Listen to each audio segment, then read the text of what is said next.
running from things, running away from something or running away from people. Like I said, every single thing within your dream is an aspect of your own consciousness. So whatever it is you're running from, it's yourself. It's something that you're not wanting to face within yourself. You're afraid to actually look it in the face and admit that you're this way or you're doing these kind of things.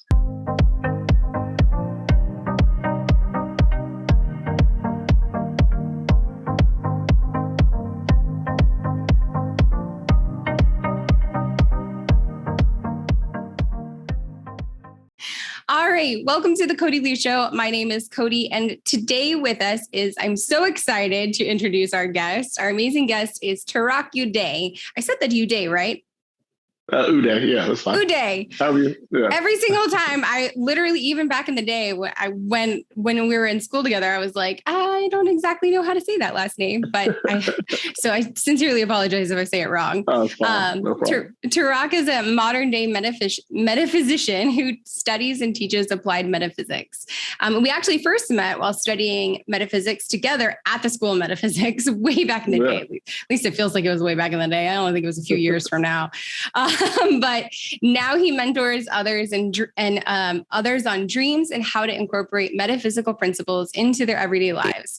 He helps people with everything from meditation to concentration to, of course, dream interpretation and lucid dreaming, which is some of the things we're going to talk about today. And he recently wrote a book called Life is But a Dream, Understanding Yourself Through Understanding Your Dreams. And he's currently working on a new book, which I'm really excited to hear more about, called Lucid. Welcome, Tarak. Thank you so much for being here with me. Yeah, thank you. Thank you for having me. I appreciate it. So tell me, what got you, I'm curious on two fronts. What got you into the world of like dreams and or dream interpretation in general? Well, ever since I was a little kid, I've always had like these epic, prolific dreams. And I was a lot better at dreaming and like controlling my dreams when I was a kid than I even am now. I feel like we were always better when we were kids because there was less conditioning. Exactly. Like I would wake up from a dream and be like, oh man, I really want to keep having that dream. But like, that's fine. And then that night I just start that dream right where the last one left off. Or if I was having a dream I didn't want, I knew exactly what to do to just get out of the dream right away. And I'd wake up and start a whole different dream and all type of stuff. But so I always knew that my dreams were more than, just a dream, like our parents will tell us, oh, that's just a dream, and I always knew it was way more than that. But my whole life, no matter where I looked, no matter who I asked, it never really made like coherent, conclusive sense. It was always like, well, this symbol means this symbol means this. And it was like I was trying to put together a puzzle with pieces from 10 different puzzles. Yes. It's like, this is not making a clear picture. Well, and oftentimes I find so many times like my clients or people I talk to, they're like, well, I looked on Google, and I'm like, okay, Google doesn't have the answers for everything. Just because there's lots of answers doesn't mean they're helpful or they're correct. Exactly. Yeah. Sometimes I'll be at a bookstore and I'll be like, let me go check their dream dictionaries and just get a laugh real quick. So where did you first learn dream interpretation? Yeah, so it was at the School of Metaphysics. A friend of mine had suggested like I go talk to these guys. So I gave them a call. And at the time I was studying metaphysics on my own for like a year and a half. And like all the books and videos and things, I never really had anywhere I could actually gain information or ask someone a question. Like everyone that I knew was only things that they were learning from me on what I was learning through these different books and videos and stuff. And so I called this guy and set up a meeting and go, I was like, oh, there's a School of Metaphysics. This is amazing. I never knew that. And so I showed up and we're talking, we're having this wonderful conversation. And it was just like a breath of fresh air to be able to have a conversation with someone who knew as much or more than I did on all these subjects, oh, you know about the Akashic Records? Like nobody I've ever met before this had even heard of the word Akashic Record. Right. Like, what is that? I say that to people sometimes and they're like, is this like a new like social media thing? And I'm like, no. No. Is this a trend on TikTok? Yeah. No, this has been around for, ever. Yeah, exactly. And so, but anyways, he started talking about like interpreting dreams. And so I was like, oh, okay, yeah, well, let's hear it out. Here's my dream from last night. And he's like, oh, real like nonchalant, simplistic, like, no, well, that means this and this is going on. And it was like exactly like what was at the very core of what I was like going through. And I just met this guy like an hour before. Right. And so I knew like, okay, he has some knowledge. Like there's some ancient knowledge here, some truth to this. Cause at the time I had this app on my phone where it would tell me like the modern meaning, the Freudian meaning, the Chinese meaning, the Jung meaning to every symbol that you looked up. It would give you like these 5 different meanings. I never could ever make any sense, like real sense of it. And This guy was like, it was like clear and evident, and the way it was put together made complete sense. And so I was all in from that. That's awesome. And so what is kind of some of the basis, I guess, of like, what's the foundation of the dream interpretation that you have learned or that you teach? Yeah, it's essentially just understanding that it's a language, just like any other language. It's a language that our mind uses, which is a language of images. Our mind is made up of our thoughts, and all of our thoughts, when you understand it, are actually images in our mind. And so when you understand the language that is going on, then it's very simple and easy. Just like if I understood Spanish and someone didn't know Spanish, and I could just very simply, here's what that means. Totally get here's it. What this Spanish means in English. It's much like that. You know what? Kind of look at things. When I was at the school and I learned the dream interpretation, it was probably that and the health readings and the past life profiles were like my two favorite things of like, definitely. Just this simple, because I'm an artist at heart. So understanding the world through pictures and images was just like, I get it. It was like instant. Yeah. You know what I mean? Absolutely. Absolutely. Yeah. I still get at least a reading, at least one a year. Usually like 2 or 3. Same. Like I'm due for one, actually, I think. An update. Well, nice. How do you work with dreams in like your everyday life? Yeah. So it's to the point now where, like a lot of times I'll just be interpreting the dream while I'm dreaming, like in the dream, interpreting it. So like for me, it's a lot more advanced just because I'll also be like working with my dreams as it's happening in the dream. So I like the way I kind of approach my dreams. I don't really suggest for other people because I'm like in there changing things and things like that to where, I understand what I'm changing because I understand the language. Yeah. So other people might go in and make some alterations and adjustments and not understand what is going on and then wake up and their consciousness is different. And they don't understand why it's different or how it's different or what will come about if they continue thinking in the same way, even though they've changed it, So, but what I would suggest, like, or when I first started with dreams, it was mostly just understanding what my inner self was telling me in order, which is exactly what I needed to know and understand in order to fulfill my own purpose at the time, which was continuing to grow, continuing to evolve, continuing to become a better individual and have and create better experiences. And so, my nighttime dreams were like, this is what's most important in order to make that happen. And then find ways throughout the day to kind of implement that. Or a lot of times because I was, having that approach towards life, a lot of dreams were like, hey, because you did this and this was the result. Congratulations. So it was like a lot of like kind of contemplating on what that really meant, how I produced that in my life so that I could then reproduce it later to a greater degree or reproduce it in some other aspect or way in my life. Yeah. So that's mostly like what I would suggest and how I approach it. I love that. And it seems like just such a really beautiful reflective tool. Yeah. Yeah, absolutely. Absolutely. Definitely. Do you ever find yourself, as like a side note, do you ever find yourself interpreting daily life as a dream? Oh, yeah, absolutely. Definitely. Because, your dreams are like when you go to sleep, your consciousness is shifting from your physical body to your astral body, which uses your subconscious mind. So you're pretty much going into your mind and looking around at what's going on in your mind.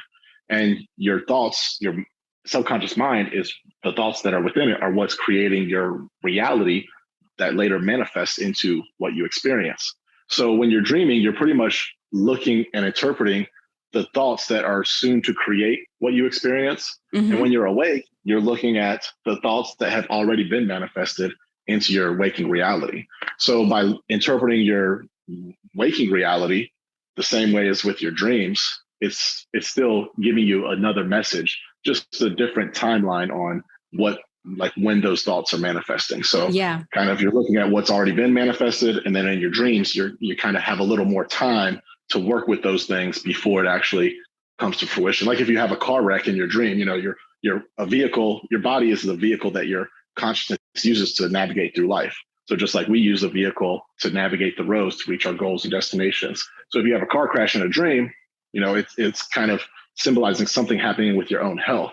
Right. So if it's happening in the dream, I have a little time to kind of make corrections to where I don't get sick or don't get hurt or injured, versus, you know, if it happens in my waking reality, I'm already injured. It's already there.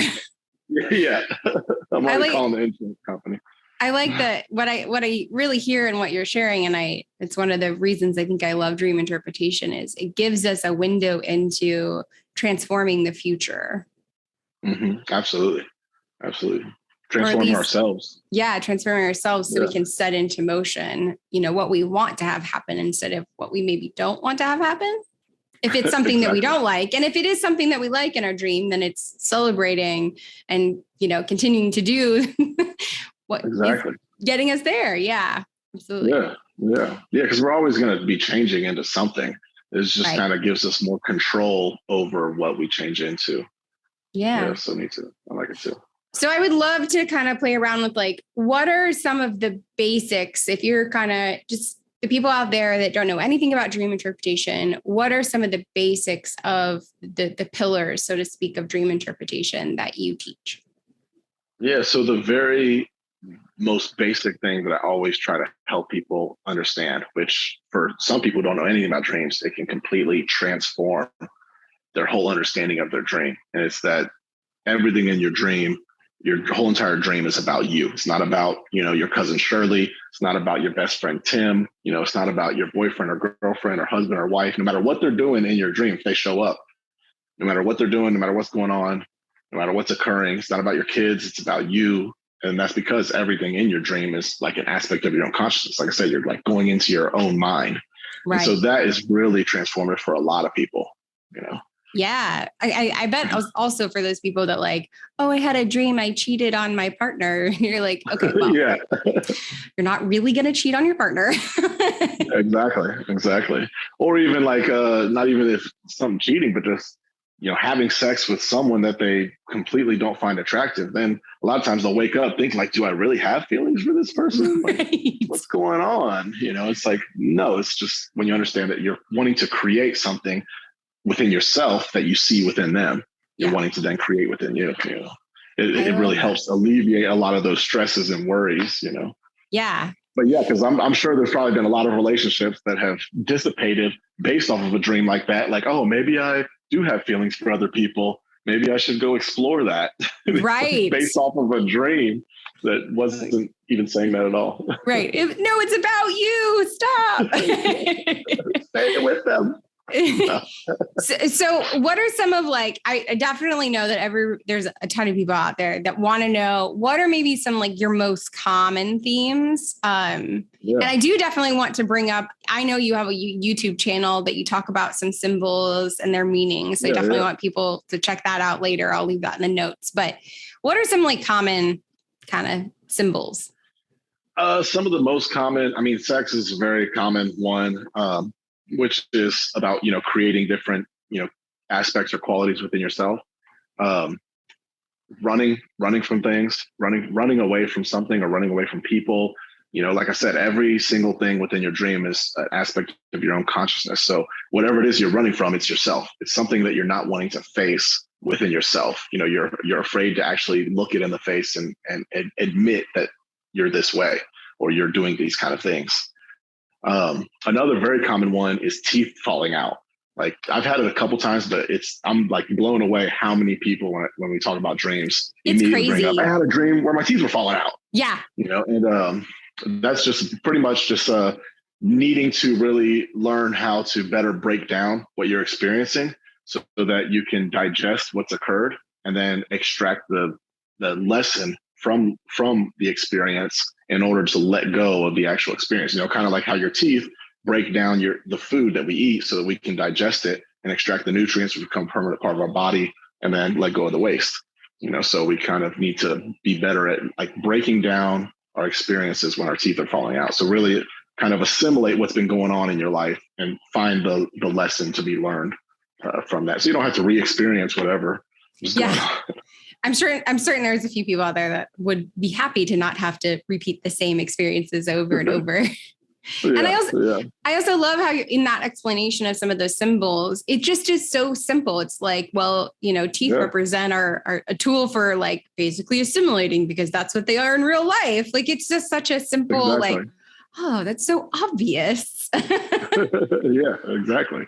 I mean, but that's how the language is set up. A lot of our actual language is even based off of the universal language of the mind. So that's why you have like a lot of idioms that when you actually break them down in the language of the mind, they make a lot of sense. And you really understand the true meaning of it. So I definitely want to just ask a little bit about that universal language of mind. I guess, what is it, or where did it come from? Because I know you learned it at the school like I did, but what do you kind of know the background of it a little bit?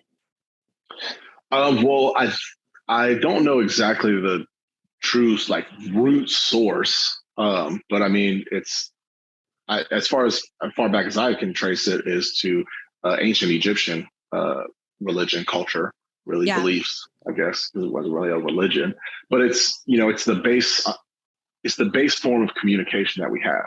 Like right now, I'm saying words for you to hear, and then you're putting those words together to create your own image within your own mind. Yep. So it's not really like, I don't think it's really anything that it came from something. Like someone originated this language. It's just the original language that we all as humans universally use. Right. So if we were able to just share our thoughts, we wouldn't even need these words. Yeah. We'd just be able to share the images directly. Right. So I think it's more so that any language outside of that was what it was created in order to explain the way that our minds are working and communicating. Yeah. I love it. All right. Well, I definitely I had some people that have asked some questions for the podcast. Okay. Yeah. And so I have them, I want to kind of pull them up, make sure I ask them correctly. Okay. I have two people that gave dreams and one that had a question. So I'll start with the question. Okay. She asked, Angela, what if you actually dream about things that end up happening? Usually like tragedies or people that do something wrong, but you had no idea that at the time that they were doing something wrong. So kind of like futuristic dreams. Yeah. Precognitive dreams. So, essentially within your dream, your dreams are occurring within the subconscious mind. And that's not a part of the physical. The astral realm is not a part of this 3-dimensional physical realm. It's a part of the 4th dimension. And so the 4th dimension, our 3 dimensions are height, width, and depth, length. And the 4th dimension is time. So there is no limitation on time within the astral realm where your dreams are occurring. Right. So you can perceive different lines of probability.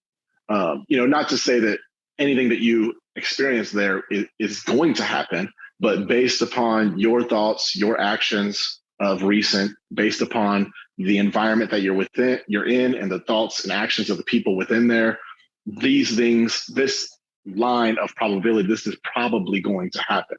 Mm-hmm. So you can definitely perceive different probabilities, and then it comes to fruition.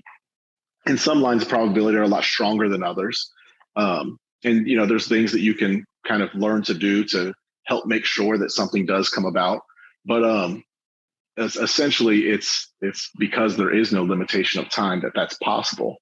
And there's ways to identify whether it was a precognitive dream or not.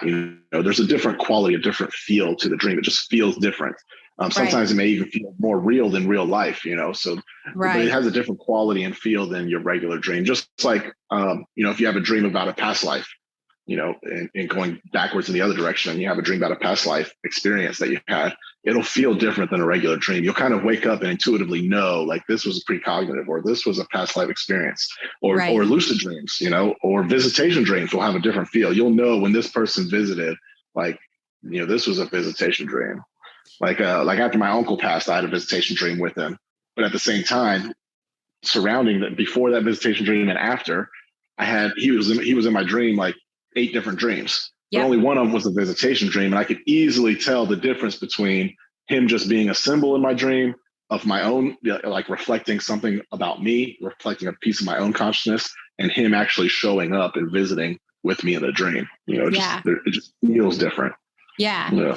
I had a similar after my mom passed away. I had dreams with her in them, actually both my mom and my dad, and I had dreams with them, but I noticed the one that I knew that it was a visitation was, she was sitting in like an audience, and she looked brighter. It almost looked like she was glowing, and she didn't talk, and she just smiled. And I was like, it's her. She's really here. It was a really cool, that's beautiful. So there is a completely different sense when you have definitely a visitation dream. I don't know that I have had a precognitive dream, other than, precognitive based on the thoughts of what's going on in my life as a reflection, more or less. But, so have you ever had deja vu? Oh yeah. Yeah. So deja vu is the same thing as a precognitive dream. It's just, with a precognitive dream, you're waking up understanding that there's a connection between what you just dreamed and something in the future. Right. Whereas deja vu, you're in that future moment, and that's when you have the awareness of the connection. Yeah. So it's just wherever the awareness of the connection is. And deja vu is like, oh, I'm in the moment, and I remember in the past when I dreamed about this. Yes. So that's, Okay, that's cool. I never actually put those two together. Dream. So I have. Yeah. All right. Next question by Lindsay. She had a dream that tornadoes were heading right for her a couple nights ago. What does that mean? I was just talking about this the other day because I used to have a ton of tornado dreams. Oh my God, same. Yeah. Like I remember one specifically where there were like 50 tornadoes on the horizon, like no matter where you looked. Like you could look here all the way over to here, and there were nothing but tornadoes, but somehow all of them were coming to where we were. But the wind represents your thoughts, because you can kind of feel the wind, you can perceive it, the air, but it's not as strong as like feeling water. It's not as solid. Mm-hmm. It's a little less soluble. So like your thoughts, you can feel your emotions a little more than you can your thoughts, but you can still perceive them. And so the wind will represent your thoughts. Well, a tornado is just, the wind circling around and around and around, causing destruction. And so it's like the same thoughts just swirling over and over and over in your mind. And it's creating an inner turmoil because, it's destroying everything in the dream. So if everything in the dream is you, it's an inner destruction that's kind of occurring. So like this inner turmoil that's coming from these same thoughts swirling over and over. So if I was Lindsay having this dream, I would probably, if it was from a couple nights ago, that's perfect timing, because now you can kind of still work with it and things. And look at just before you had that dream, like say that dream was Saturday, look at what was going on, Friday and Thursday and maybe even Wednesday, kind of what kind of thoughts, what kind of thoughts have kind of been creating any anxiety or agony or sorrow or grief or something like that? What thoughts were creating those kind of feelings? And then look throughout the day to see what was causing those thoughts to just kind of continue in your mind. And then what I would do is kind of maybe find an opposite thought or belief that is opposite to what you're currently believing that's causing that.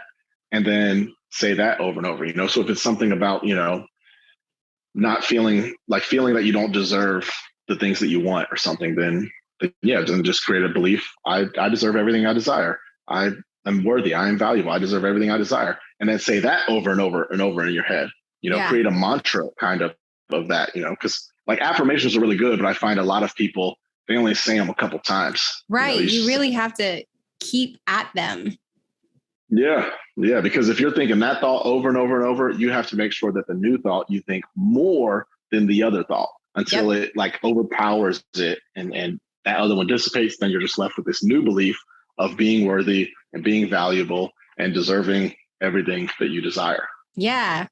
You know, it as you're saying all that, it gives me that image, and it's of course perfect that it's kind of the Egyptian behind you. It's like if Oh, you yeah. carve in stone, that carving is going to stay until you rework that carving. And I feel like that's the way Yeah. our thought forms can be, is like, you've carved basically a message in stone. Well, it takes a while to recarve a new, to erase that old one and recarve the new one. And so that was just the image that came to mind, was like a tablet and like carving, the new message Yeah, in. exactly. Exactly. Because, you've created a strong pathway there. It's all going round and round. So you've created a strong pathway, like a carving. And so it's going to take a little work to, it'll be very easy if you drop some water on that carving for it to follow the path of your carvings. So it'll take a little work to carve a new path for your mind to go in. Yep. But once you put in that work, so that's effort to say that 1,000 times a day. I am worthy, I am valuable, I deserve everything I desire. I am worthy, I am valuable, I deserve everything I desire. It takes a lot of work to do that. But once you do put that work in, then then that's what's free flowing in your mind very easily and effortlessly. Yeah. So, I had a good analogy. Thank you. I had a dream early on when I was at the school that was, I had a tornado that came into my mom's backyard and my dog chased it out. and it was very reflective, because it was like, my dog, she was very like calm. She was of all the animals I've ever owned, she was like the calmest animal, and just very patient. And so I was like, of course, calm and patience ran away, like ran off my thoughts, was like, no, we are going to be calm and patient. Go away. Yeah. Nice. All right. Well, on that note, real quick, one thing that another huge benefit that I've received from dreams, aside from what we talked about, is because I used to have real bad nightmares and night terrors. Yes. And I don't anymore. Like, ever since the very first day that I started writing down my dreams and learning how to interpret them and applying the message, ever since the very first day, I've never had a nightmare or night terror. And I'm talking like I would sometimes wake up from dreams where like the next 3 days I was staying awake because I was afraid to go back to sleep. It was bad. Yeah. But that's not to say that I still haven't had similar dreams. Like, because what I was saying on that note was I've since had a tornado show up in my dream. Like, I think 4 years into studying at the School of Metaphysics, I had another tornado show up, but it wasn't scary at all. It wasn't like, It was just really actually, because of the tornado, as soon as it came and I noticed it, I became lucid immediately. I was like, oh, it's a tornado. And so, I do still have similar things that have occurred that would have been scary or nightmares. Yeah. But there's like absolutely no fear or anything, mainly because I have that understanding and I've been working with my dreams. So there's no need for my subconscious mind to activate an emotion of fear in order for me to get the message. So that's another thing I just wanted to share is like, if you do have like nightmares or night terrors, just paying attention to your dreams every day and trying to figure out what they mean so that you can, implement that message into your life will go a long way to not having any more nightmares. Because I know a lot of people kind of are afraid to start working with their dreams because the only dreams they remember are the nightmares. It's like, why would I want more of that? I don't want more of that. But if you actually practice recalling your dreams, you end up remembering more than just the nightmares. Yeah, exactly. I love it. Yeah. Well, we'll talk more about that in a minute, but I want to get to the last dream. The last dream I have is from Kelly. She has a reoccurring theme in her dreams for a long time. I dream about driving all the time. In these dreams, something happens to the road, like it drops out from beneath me, or suddenly there's a giant snowdrift in the road, or the road leads me in the wrong direction, random things like that. But whenever she dreams about driving, she has issues while driving. That's a regular theme for her. Okay. So reoccurring dreams, if our dreams are just conveying to us our present state of consciousness, how we've been using our mind, then reoccurring dreams just mean that you're using your mind in the same way. There's no kind of evolution there. And so, like earlier, we talked about how the body is the vehicle that our consciousness uses to navigate this 3D world. So like a vehicle, we get into a vehicle and drive down the road in order to reach our goals.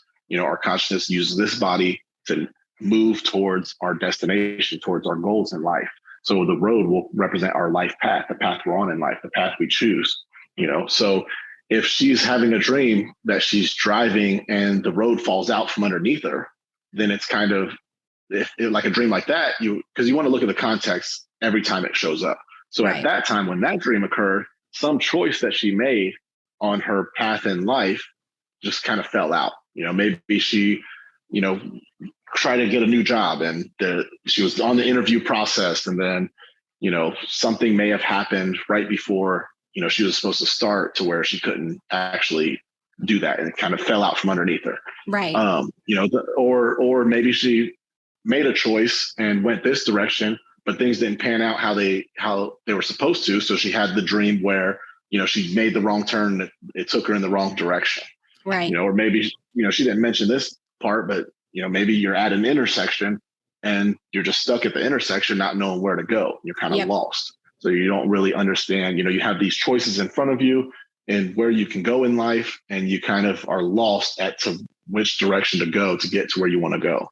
Right. So if I had a dream like this, I would suggest that she starts like a journal, maybe on just like a life path journal, you could call it, and just really just write out and be very clear and detailed on, who you want to become, the kind of Katie that you want to evolve into and develop into, the kind of life experiences that you want to have, the life you want to build for yourself, and just write it out. And every day kind of add to it. Maybe not even every day, maybe every week, whatever kind of level of willpower and discipline you have, kind of, work with yourself, but just be very clear in the path that you want to be on.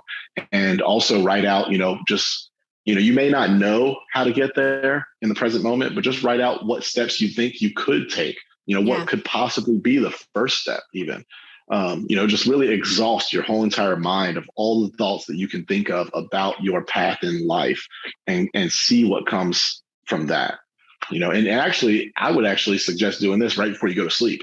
That way you kind of are exhausting all of the thoughts right before you go to sleep to receive the subconscious thoughts. Because, especially when you just write out every thought you can think of, and then when you're done writing is because you don't have anything else you could possibly write. Essentially what's occurred is you've exhausted the conscious mind of all those thoughts. And so once you've emptied out the conscious mind of all the thoughts, you've created space there. And so now there's space in order to receive the subconscious thoughts. So you'll receive the message from the dream a lot better when you actually go to sleep right after that. And you might actually receive a little bit of guidance from that subconscious mind. Yeah, absolutely. I like it. All right. So one would hope. How can people work on recalling their dreams or working with their dreams? Yeah. So, universal truth, what you put your attention on grows. So just by paying more attention to your dreams and cultivating a stronger desire to have dreams and remember dreams will go a long way. I remember one of the first classes I was teaching, actually it was my very first class. The lady, she said, I haven't remembered a dream in 20 years. And I was like, okay, well, we're here talking about dreams. We're going to keep talking about dreams. Here's what you do. And I told her to get a journal just for her dreams. This is how I learned it. And it worked for me. And I told her, this is what you do. Try it for yourself. Get a journal just for your dreams, even if it's just like a 99-cent Dollar Tree journal, a notepad, and then write in tomorrow's date, because then that's like creating an expectation. Like it's telling your subconscious mind, look, I'm expecting you to give me something. And then write in it, I will remember my dreams. Now you're invoking your willpower and willing it into existence. You're not wishing for it, you're willing it. And so then once you do that, set your pen down, put it right next to you so you don't have to, get up and walk away and lose the dream. It'll be right there for you as soon as you wake up. And then say out loud, I will remember my dream, and then go to sleep and wake up. And the very next morning I had a voicemail from her because she, it was like 6 a.m. She called me and was like, oh my God, I remember a dream. This is what it is. What does this mean? So That's awesome. Yeah, it was like the very first night because I told her, it might, if you haven't remembered a dream for 20 years, it might not happen the first night, but do it for the whole week. I guarantee by the next week when we meet again, by the 7th day, I guarantee you'll remember a dream if you do it every single night. If you wake up and you don't have a dream, then just write down, I will remember my dreams. Don't write down, I don't remember a dream, because then you're just affirming that you don't remember. Yeah. Yeah. So just write down, okay, I didn't remember one today, but I will do this. I will remember it. And it works. It works. Guarantee it. That's awesome. But like I always say, don't believe anything I say at all about this or anything else. Don't believe anything, but experiment for yourself. See if it's true for yourself. That way you can know. I think honestly, that's my favorite when anyone says that, because I say that all the time. I'm like, don't listen to anything I have to say. Just go try it on for yourself. Like, go put on the shoes. If they fit well, great. If they don't, well, adjust. Like, find your own way. So that's awesome. Well, thank you for sharing that. And what about like becoming lucid in dreams? Yeah. So your dreams are a reflection of your waking reality, or the way you use your mind in the day. Like I've said probably 8 times already. It needs repeating. So it's perfect. Yeah. So like Katie, who she keeps on having these recurring dreams of driving on the road. So that's just so her dreams are driving on the road. So that means that during the day, she's always thinking about where she's going in life and what the path that she's on and how she's going to get there and kind of the state of things where they're at and what it's going to become. So she's always thinking about that. So if you want to have lucid dreams, then you need to then have your waking mind reflect that. You need to become more lucid, more aware. So I would, that's one thing that I would suggest is just throughout the day, as much as you can, put even more attention on what am I seeing? What am I smelling? What am I hearing? What am I tasting? Because that's one where I ask people like, oh, I don't taste anything. Okay, well, that means you need to put even more attention. You're tasting something, but you really have no attention in your taste buds right now. So, what am I tasting? What am I smelling? What am I feeling? What am I feeling externally? The air temperature, the clothes on my body. What am I feeling internally? Where's the energy coursing at the most in my body right now? And so really put your attention on your senses to become very aware and present and lucid within this physical body and this waking reality. And the more that you do that, then the more lucid and aware you will become within your dreams. Yeah. And also, writing down your dreams every day will definitely help. Yeah, because definitely, no matter definitely what impact.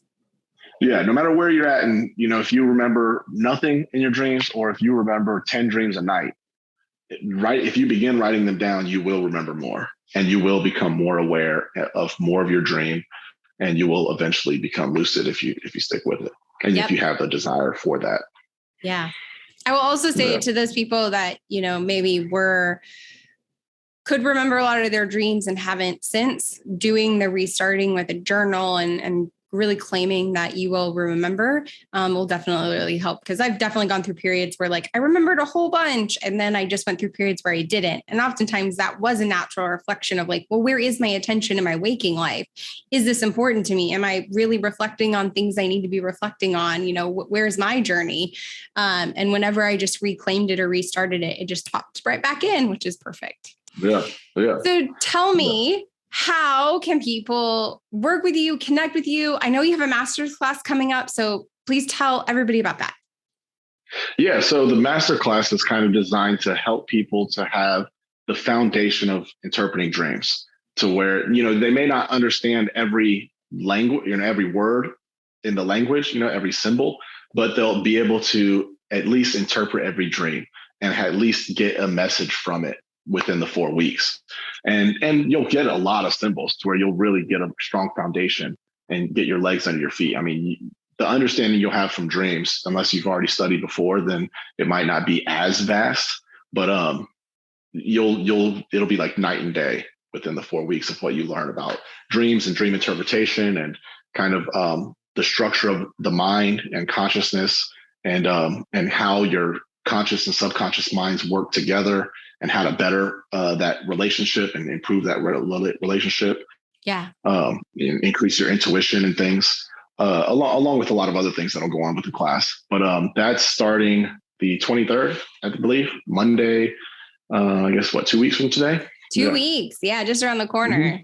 2 weeks. Yeah, so and so that'll be it'll be 4 weeks. And even if there's a day you can't make it, or if maybe someone's listening to this in August, right, you'll still have access to all the recordings. So you may miss out on being able to be engaged and have your dream interpreted in the class, and ask questions live during the class, but you'll still have access to all the recordings, and everything. So yeah, because I already have someone who's they aren't going to be able to make it there, but they're still going to go and just kind of listen every time after it's recorded. Yeah. Yeah. And sometimes that's the best. Like, even if I find a class later that, maybe was recorded live earlier in the year, the wisdom is still there. It's still valuable. So if it's something that calls to you, then by all means, I encourage everyone to learn how to interpret their dreams, because I feel like it's one of the best ways to get a direct relationship and communication with your subconscious and know what's going on in your waking life that sometimes you might not have the awareness of. So yeah. All right. Well, absolutely. Will you share with everybody a little bit where they can find you, your website, and how they can connect with you? So the website is where you would sign up for the masterclass. That's www.awakenwithin.us. And I'm on YouTube. The channel is Awaken Within, but if you start typing in dreams, Tarak Uday, Awaken Within, something, it'll pop up. On Facebook and Instagram at The Weekly Awakening. TikTok, I believe, is at The Weekly. I don't know what it is on TikTok, but I think I'm the same. I'm on TikTok too, and I don't even know what my name is. It's something. Yeah. Well, I'll make sure that all those links are on the. Yeah, it's on the website too. So perfect. awakenwithin.us. You can find all of that on there. Yeah. And I'll make sure and also on there, on the website, there is a glossary of terms. Oh, so with a bunch of videos, I'm uploading more and more videos every day as I make new videos, interpreting different symbols. So you can kind of use that as a baseline of understanding what the symbols mean, versus, going to Google and trying to piece something together. Right. And so I'll kind of talk about, this is what the symbols means. This is how it may show up. This is how you would interpret it. And then this is what I would suggest in kind of applying that message to your life. Because it's fun to have dreams. It's, cool and fascinating to get an interpretation on them. But, none of that really matters if you don't actually, put the message into your life and apply it. Yeah. Yeah, absolutely. Well, and I'll definitely make sure I put all those links in the description below for everybody. But thank you so much for today and for coming on welcome. Here. I really appreciate it. Thank you. It was an honor. Thank you. Yeah. All right. Well, thank you, everybody. And I hope that you got something amazing out of this. If you did, please share it. Please share it with your friends, your family, anybody who dreams, which hopefully is everyone. And learn a little bit more about your dreams and check out Tarak's amazing masterclass on dreams and dream interpretation. And until next time, have a beautiful day.